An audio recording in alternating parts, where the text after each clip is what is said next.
The story of Yosef and his brothers is one of the most beautiful and touching stories in the Bible. The dramatic peak of the story is described in this week's Parashat Vayigash, when Yosef reveals his identity to his brothers.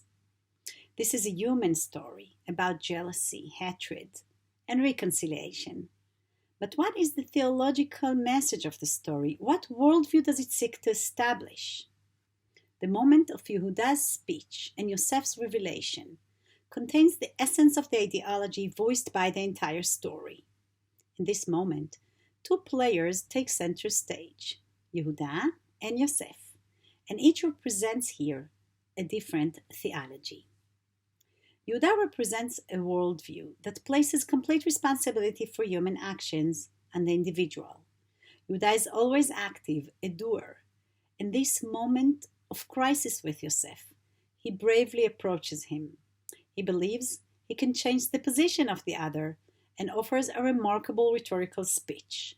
The content of the speech of Yehuda attests not only to his belief in the ability of others to change, but also in his own ability to change.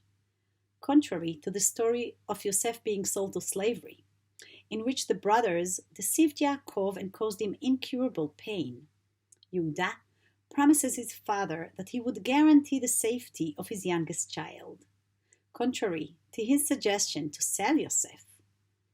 This time, Yehuda is willing to become a slave to Egypt himself in order to protect his little brother. Contrary to his abandonment of the family after Yosef is sold, Yehuda here shines as the brother with a sense of responsibility for the entire family. In his speech to Yosef, God is not mentioned because Yehuda represents human accountability for wrongdoing as well as human responsibility and ability to amend. Conversely, Yosef represents the reverse perception, where God is the one who determines historical events instead of human action. ויאמר, אני יוסף אחיכם, אשר מכרתם אותי מצרימה, ועתה אל תעצבו ואל איחר בעיניכם כמכרתם אותי הנה, כי למחיה שלחני אלוהים לפניכם. Yosef knows that his brothers sold him into slavery, and at one stage of the story, a remark is made about him begging them to refrain from doing so. But looking back, Yosef understands that the selling and the events that followed were the realization of a greater divine plan with the ultimate purpose of the preservation of life. What is the human role in this plan? Man is the emissary through which the divine plan is realized. Yosef consistently represents this position, since years later, after Yaakov's death, he repeats his claim that all the events that transpired are part of the divine plan. ויאמר עליהם יוסף אל תיראו, כי התחת אלוהים אני, ואתם חשבתם עלי רעה. אלוהים חשבה לטובה, למען עסוק היום הזה להחיות עם רב. Which of the two perceptions are we meant to adopt, the perception of Yehuda or the perception of Yosef?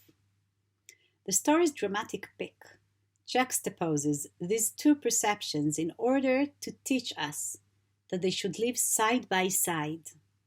Man should know that he is entirely responsible for human action and had the ability to change and be changed. He is able to alter reality for better or worse. At the same time, there is a divine plan, which can be realized in one way or another through human action, even if inadvertently. This dual perception is significant not only theologically, but also psychologically.